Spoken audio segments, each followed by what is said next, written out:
Hi అండి, అందరూ ఎలా ఉన్నారు? బాగున్నారా? నేనైతే చాలా బాగున్నాను.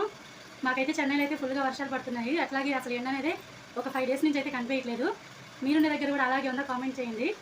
మేమైతే ఊరికి వెళ్ళొచ్చేసరికి అయితే 20 డేస్ అయిపోయింది. ఈ మధ్య అయితే కొంచెం వీడియోస్ రావడం అయితే లేట్ అయింది. అందుకని చాలా బాధపడుతున్నాను. దానికి కాదు అసలైన బాధ, నా చెట్లన్నీ చచ్చిపోయాయి. మళ్ళీ నేనొచ్చి నీళ్ళు పోసుకోవడం వల్ల, ఈ వాన పడడం వల్ల మళ్ళీ అయితే చిగుర్లు ఇప్పుడే మళ్ళీ ఆకులు పెడుతున్నాయి. చూపిస్తాను. చాలా అంటే చాలా బాధపడ్డాను. ఇల్లంతా అదొకలాగా అయిపోయేసింది. అంటే ఎవరం లేకుండా పోయాం కదా! ఎప్పుడు ఎవరో ఒకరు ఉండేవాళ్ళం ఇంట్లో. ఈసారి అందరం వెళ్ళిపోయేసాము. అందుకనైతే ఇల్లైతే చాలా ఘోరంగా అయితే ఉండింది. వచ్చాకైతే 2 డేస్ పట్టింది ఇల్లంతా క్లీన్ చేసుకోవడం అయితే. నా మొక్కలు బతకడానికైతే ఇన్ని రోజులు పట్టింది. 10 డేస్ అయితే పట్టింది. ఈ మధ్యలో అయితే కొంచెం నాకు థ్రోట్ పెయిన్ వల్ల ఆ నీళ్ళు, ఈ నీళ్ళు తాగి సెట్ అవ్వక ఈ థ్రోట్ పెయిన్ అయితే ఎక్కువైపోయేసి అయితే కొంచెం వీడియోస్ అయితే చేయలేకపోయాను.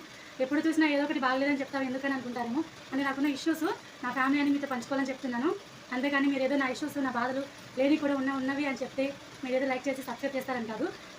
నాకు ఓన్గా నాకు ప్రాబ్లమ్స్ ఉన్నాయి కాబట్టి నా ఫ్యామిలీ అని మీరైతే షేర్ చేసుకుంటున్నాను. మన వీడియోస్ కానీ నచ్చితే లైక్ అండ్ సబ్స్క్రైబ్. ఉంటాను. బాయ్.